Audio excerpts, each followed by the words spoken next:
everyone, welcome back to the channel. So today we'll be discussing about the first video of British literature series. So the first video of British literature is Old English period. So today we'll be discussing about the Old English period. So the Old English period was also known as the Anglo Saxon period, and it is a crucial era in the history of English language. It spans from the mid 5th century to the mid 12th century, marking the development of the earliest form of the English language and the emergence of a distinctive English literature. So, this period can be divided into two phases. The first one was the early Old English period, which spans from 450 AD to 700 AD, and it is characterized by the settlement of Anglo Saxon tribes in Britain. And the second period is the late Old English period. It spans from 700 AD to 1150 AD. So it was a period of more established Christian influence, monastic culture, and literary production. But as a whole, we know that Old English period's timeline was from 450 AD to 1066 AD. So it is marked as the end of the Anglo-Saxon period. We will be discussing how it ended on 1066 AD later in the video. So the historical background behind the starting of the Old English period was that what historical context led to the establishment of the Old English period. So the first one was the migration and settlement. So this whole migration and settlement started from 450 AD.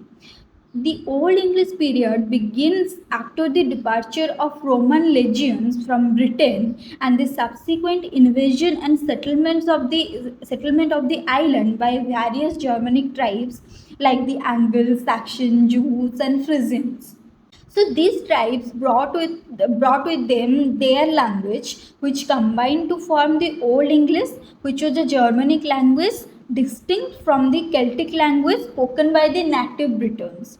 So the German migration displaced much of the indigenous Celtic speaking population to the fringes of the British Isles, which was the modern Wales, Cornwall, Scotland, and Ireland. So the tribes like the Anglo-Saxon and Jutes, they brought with them their language, which combined to form the Old English, which was a Germanic language, which was more different from the Celtic language spoken by the native Britons. So that's how Old English language came into being. The next one was the Christianization. So the Christianization happened 597 AD afterwards. So in 597 AD, Pope Gregory, the great Saint Augustine of Canterbury, to convert the Anglo-Saxon to Christianity. So with the conversion came the introduction of Latin as a scholarly and religious language. So that's how Latin language came into being. So the monasteries became the centers of learning, contributing to the preservation and production of literature and some historical records. Christianity had a profound influence on the culture, art, and literature of the Old English period, as seen in the themes of Old English poetry, which often reflect the Christian morality, as we will be discussing in the latter part of the video about the features of Old English period or Old English poetry or prose work. We will be learning more about it. And the next one was the Viking invasion. So starting in the late 18th century, the Vikings, mainly from Denmark and Norway, launched a series of raids and invasion of Anglo-Saxon England, which led to a significant cultural and linguistic interaction. So while Viking incursions initially destabilized Anglo-Saxon kingdoms, they eventually settlement in areas such as the Danelaw resulted in a blending of the Old Norse and the Old English language. Then the Norman conquest happened, which happened in 1066 AD, which marks the end of Old English period. So the Old English period comes to a close with the Norman conquest of England in 1066 AD. So William the Conqueror victory has been awarded to William the Conqueror. So the victory of William the Conqueror brought Norman French into England, fundamentally altering the English language and culture. This conquest marks the transition from Old English period to Middle English, as Old English begins to absorb the significant elements of Norman French vocabulary and some syntax. So that's how Old English language came into being. Next, we will be discussing about the features of the Old English poetry, like what Old English literature comprises of. The first, we will be discussing about its poetry. So, the main feature of the poetry that it uses the alliterative words. So, the Old English poetry did not rhyme but relied on alliteration, where stressed syllables in a line would share the same initial sound. So the line was typically divided into two halves by a caesura, means a pause, with each half containing two stressed syllables. So the theme of Old English poetry was often seen to deal with some heroic deeds, warrior culture, the struggles of life, and the impairments of human existence. Many poems were heavily influenced by some Christian themes, though some retained elements of free Christian Germanic culture. Some of the notable works was the Beowulf. So the most famous Old English poem was Beowulf. It is an epic narrative about the hero Beowulf who battles against the monster Grendel. So Grendel's mother and a later dragon. He fights with the monster Grendel first. Then after he died, he fights with the Grendel's mother, and later he fights with the dragon. So it's all about the heroic deed. It is an essential text that reflects both the heroic warrior ethos and some Christian morality. And then comes The Wanderer. So, The Wanderer was a softer or melancholic poem that reflects on the theme of loss, exile, and the transience of the earthly joys. So, it embodies the elegiac tone found in much of the Old English poetry. And the next one was the Seafarer. Main work was the Beowulf, but these are also the other some notable works important for the exam point of view. So next one was the Seafarer. So the Seafarer was a contemplative poem about the struggles of life at sea, which also turns into the reflection on the fleeting nature of worldly life and the hope for eternal salvation. Next, we'll be talking about the prose. So in the prose, Old English prose is largely religious and historical. So much of the early prose was influenced by the works of the church and was written by monks. And some of the other notable works in the prose section are the Anglo Saxon Chronicles, which was a collection of annals chronicling the history of the England from the Roman period up to the 12th century. It was begun during the reign of Alfred the Great, and it is a valuable source of historical information. Then comes the Bede's ecclesiastic history of English people. So it was, although written in Latin, this work by the Venerable Bede is crucial for understanding the history of early England and the spread of Christianity. So these prose manuscripts contain texts like how the Old English literature came into being. Next, we are learning about how the language and writing of Old English period was. So the Old English language, we'll be learning about the Old English language, that how it came into being, what was its language like. So the origin and characteristics. First, we have to know that the origins and the characteristics of the Old English language.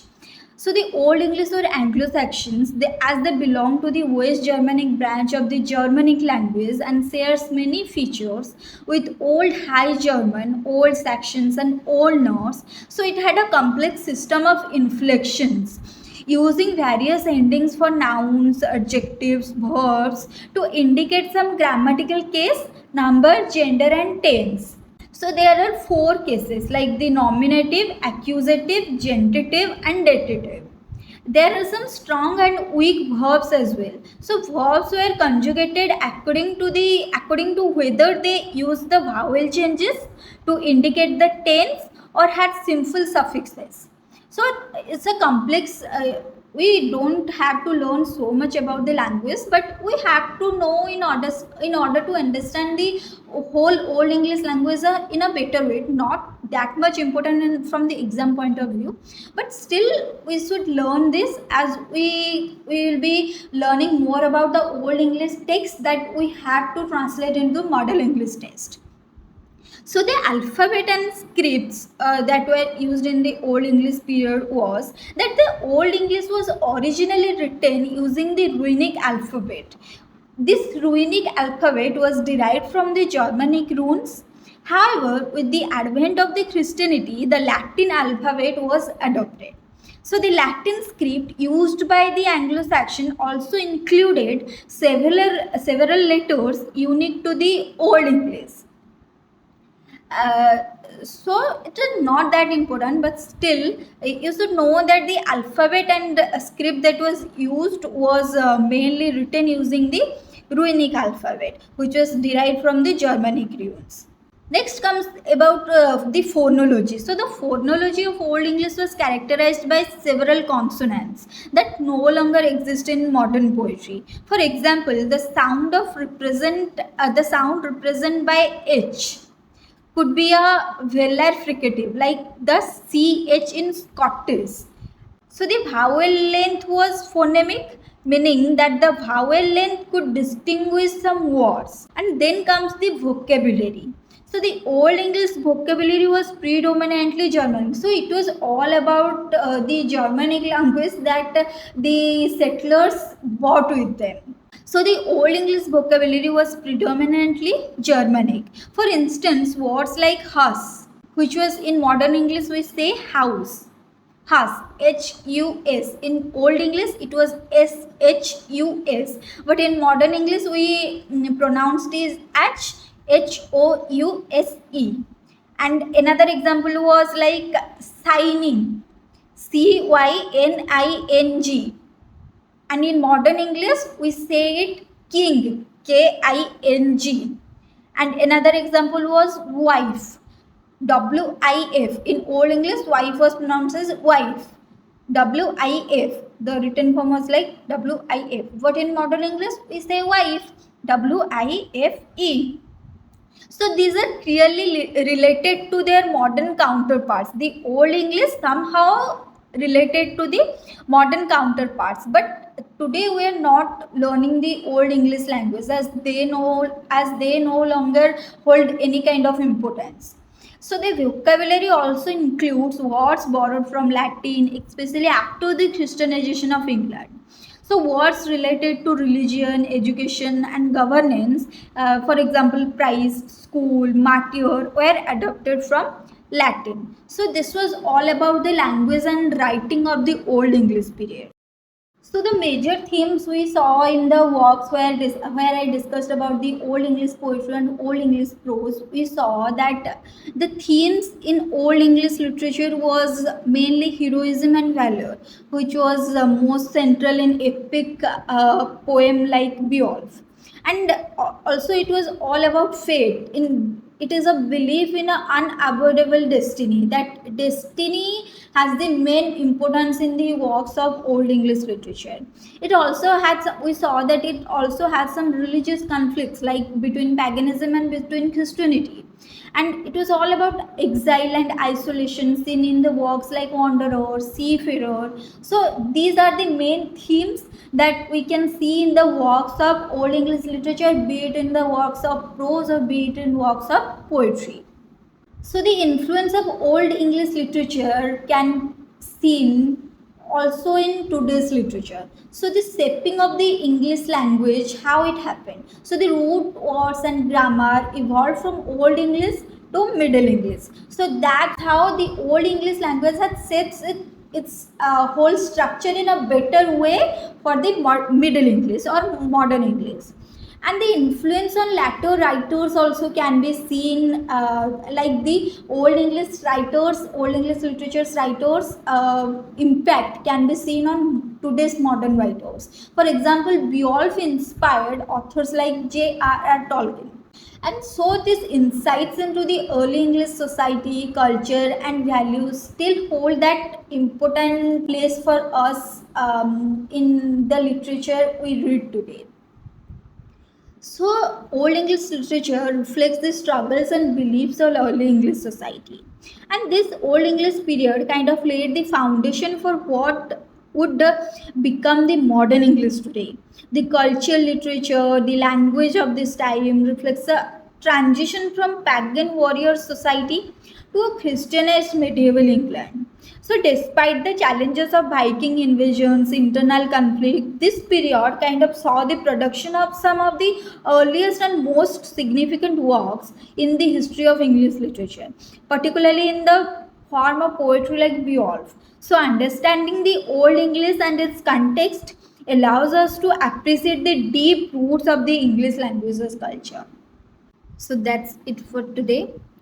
So let me know in the comment section below if you have any kind of questions regarding this topic.